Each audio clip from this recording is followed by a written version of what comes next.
Selamat siang, perkenalkan nama saya Margareta Borusyanipar dari kelas 12 MIPA 3 SMA Negeri 2 Tapung Hilir. Di sini saya mempunyai tugas geografi dengan guru pembimbing yaitu Ibu Dewi Sartika. Saya akan menjelaskan mengenai penginderaan jauh.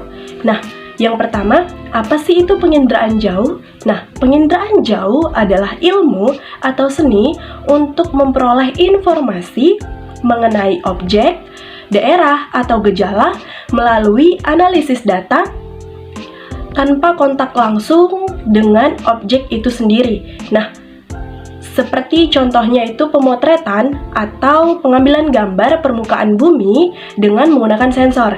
Gimana sih sistemnya? Nah, sistem penginderaan jauh memiliki beberapa komponen yang mencakup menjadi satu kesatuan. Nah, jadi jika salah satu komponennya kurang bekerja dengan baik, maka penginderaannya juga akan menjadi kurang baik.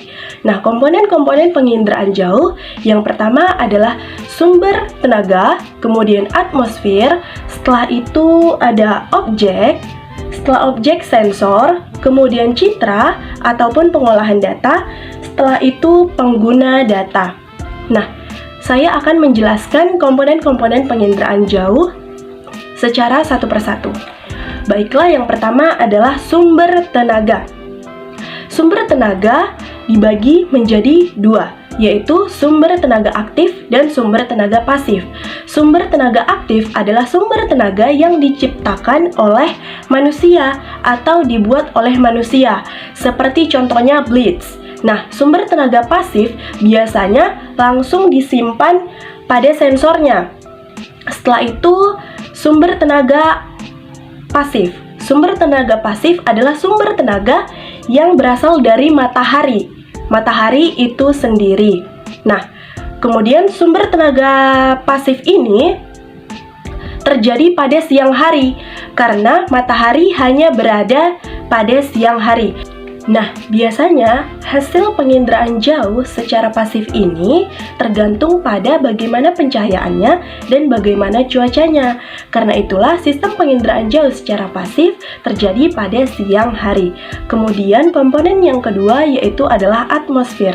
Nah, atmosfer akan meneruskan cahaya dari sumber tenaga ke objek. Nah, kemudian cahaya tersebut ada dua kemungkinan, yaitu pantulan dan pancaran.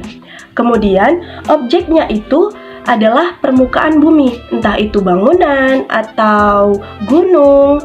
Kemudian objek akan memantulkan kembali cahaya dari sumber tenaga ke sensor. Nah, sensor ini bisa kita sebut sebagai kamera, tetapi dalam penginderaan jauh disebut sensor. Nah, jadi untuk menangkap gambar dalam jarak jauh menggunakan sensor. Nah, kemudian alat yang membawa sensor ini disebut sebagai wahana. Nah, wahana ini bisa berupa seperti satelit, balon udara, maupun pesawat. Intinya yang membawa sensor.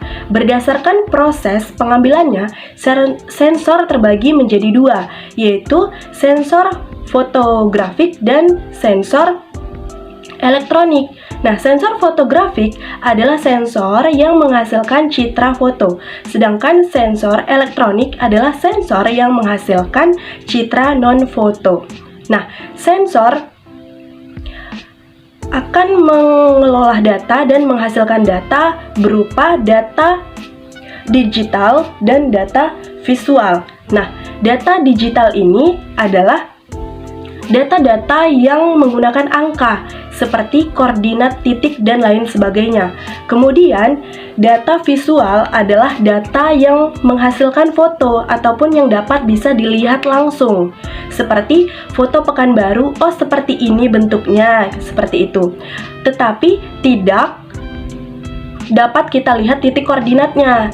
Jadi yang seperti itu adalah data digital. Nah, kemudian setelah proses data dan menghasilkan data, komponen yang selanjutnya adalah pengguna data. Nah, pengguna data ini adalah bukti berhasilnya penginderaan jauh. bisa untuk melihat bagaimana tata wilayah pembangunan, bisa untuk melihat suatu daerah, analisis keuangan, ataupun sebagai penelitian ilmiah yang digunakan ataupun dimanfaatkan oleh manusia. Sekian yang bisa saya sampaikan. Mungkin banyak di sini kata-kata saya yang salah. Saya mohon maaf. Saya akhiri. Selamat siang.